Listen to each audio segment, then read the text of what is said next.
ബൊളീവിയയിൽ currency നോട്ടുകളുമായി പോയ സൈനിക വിമാനം തകർന്നു വീണ് 15 പേർ മരിച്ചു. തലസ്ഥാനമായ ലാപാസിന് സമീപം എൽ ആൾട്ടോ വിമാനത്താവളത്തിൽ വെള്ളിയാഴ്ചയായിരുന്നു അപകടം. അപകടത്തിൽ നിരവധി പേർക്ക് പരിക്കേറ്റതായും റിപ്പോർട്ടുകളിൽ പറയുന്നു.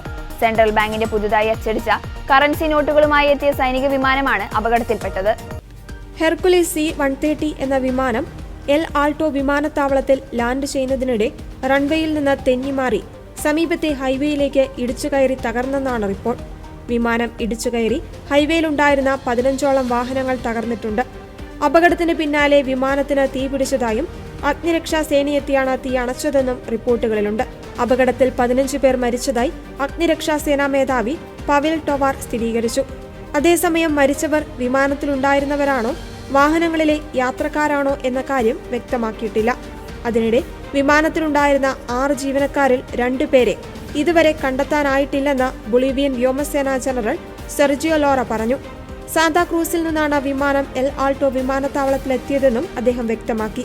അപകട കാരണം സംബന്ധിച്ച് അന്വേഷിച്ചു വരികയാണെന്ന് ബൊളീവിയൻ പ്രതിരോധ മന്ത്രി മാഴ്സലോ സാലിനാസും പ്രതികരിച്ചു. എന്നാൽ അപകടത്തിൽ എത്ര പേർ മരിച്ചെന്നോ എത്ര പേർക്ക് പരിക്കുണ്ടെന്നോ മന്ത്രി വ്യക്തമാക്കിയിട്ടില്ല.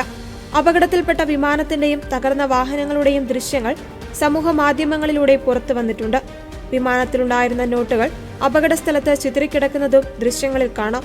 വിമാനത്തിൽ നിന്ന് വീണ നോട്ടുകൾ ശേഖരിക്കുവാനായി ആളുകൾ തടിച്ചുകൂടിയത് സ്ഥലത്ത് സംഘർഷാവസ്ഥ സൃഷ്ടിച്ചതായാണ് റിപ്പോർട്ട്. തുടർന്ന് പോലീസ് ഇടപെട്ടാണ് ജനക്കൂട്ടത്തെ പിരിച്ചുവിട്ടത്. അതേസമയം സീരിയൽ നമ്പറുകളില്ലാത്തതിനാൽ വിമാനത്തിലുണ്ടായിരുന്ന നോട്ടുകൾക്ക് വിനിമയ മൂല്യമില്ലെന്ന് central bank president David Espinosa പ്രതികരിച്ചു. വിമാനത്തിലുണ്ടായിരുന്ന നോട്ടുകൾ തലസ്ഥാനമായ ലാപാസിലേക്ക് കൊണ്ടുവന്നതാണെന്നും അദ്ദേഹം പറഞ്ഞു. എന്നാൽ വിമാനത്തിൽ എത്ര തുകയുടെ കറൻസി നോട്ടുകൾ ഉണ്ടായിരുന്നുവെന്ന് സെൻട്രൽ ബാങ്ക് പ്രസിഡന്റ് വ്യക്തമാക്കിയില്ല. അപകടത്തെ തുടർന്ന് ലാപാസിലെ എൽ ആൾട്ടോ വിമാനത്താവളത്തിൽ നിന്നുള്ള എല്ലാ വിമാന സർവീസുകളും താൽക്കാലികമായി നിർത്തിവെച്ചു.